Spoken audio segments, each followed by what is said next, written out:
Picture yourself at a party. It's time to leave and two friends have volunteered to take you home. One of your friends is the designated driver and he's waiting in his car for you while he's texting his girlfriend. Your other friend decided to drink that night.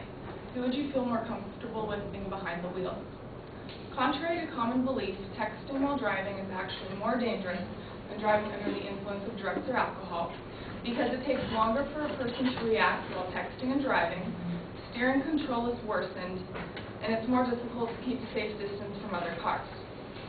First, it takes longer for a person to react while texting compared to the effects of drugs or alcohol on driving.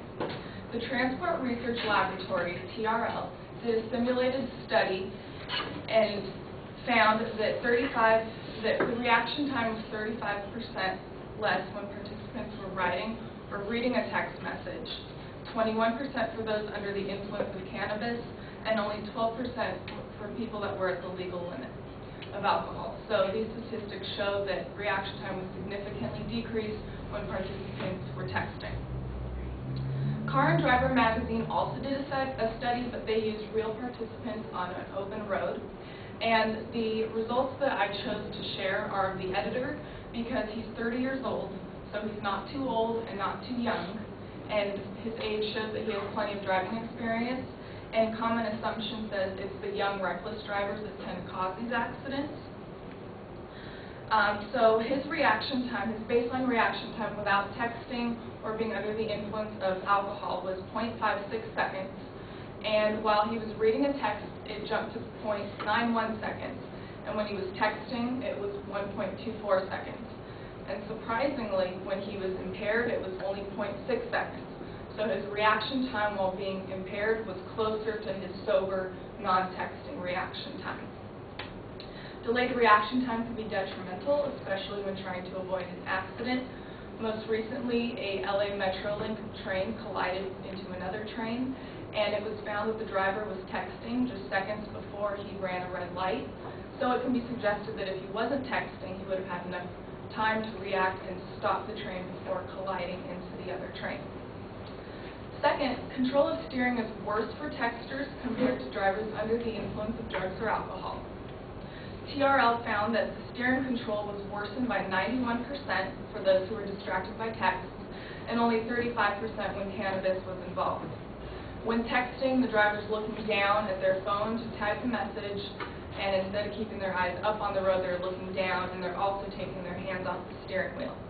Poor steering control can cause accidents by swerving out of lanes, by broadsiding another car, or possibly even hitting a center divider. Third, texters are unable to keep a safe distance while driving compared to drivers who've consumed alcohol or drugs. The TRL test showed that the texters were unable to maintain a safe distance from other cars, and they tended to drift out of their lanes. The car and driver study actually calculated the extra travel distance from when the participants had not been drinking and had not been texting. And the same participant that I mentioned in the first point, his extra distance traveled while he was reading a text message was 36 feet, while he was actively texting was 70 extra feet, and when he was impaired, he only traveled an extra 4 feet. So when traffic binds up, one can be more likely to rear-end the car in front of them, especially if they're too close. There's just not enough distance to be able to stop without crashing into the car in front of you. In closing, it suggests that texting while driving is more dangerous in contrast to driving under the influence of drugs or alcohol, because one's reaction time is significantly decreased, steering control is worsened, and it's more difficult to keep a safe distance based on the evidence I provided. Although I do not advocate drinking and driving, I do hope that the next time you get in the car, you think twice before texting and driving. Thank you.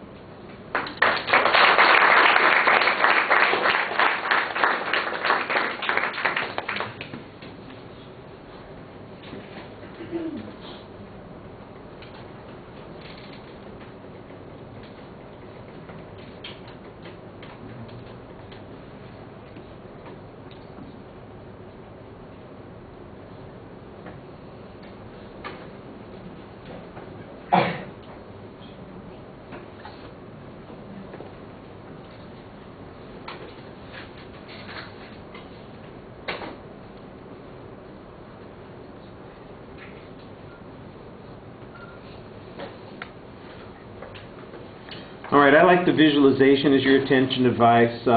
You've got a subtle statement for the proposition, but it's pretty clear what your argument is.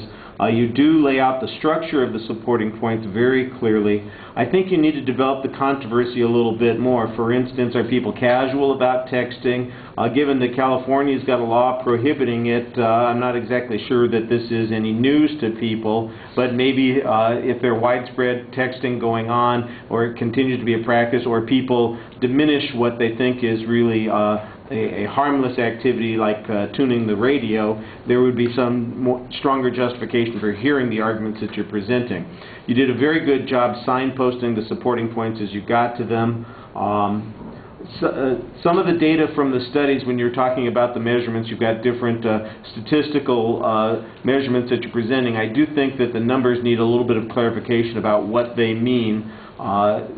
The percentages, you had 0.7 for some other number, and I think I understand the inference that's being drawn there, and most of the time it seems relatively clear, but there were a couple of them that where the contrast in the numbers was not as clear to me as it could have been, and again, I'm assuming that the conclusion is valid given the way you've used the evidence. I'm sure that you've got it the right way, but it didn't hit the ear in a way that made it sound exactly like what you were talking about.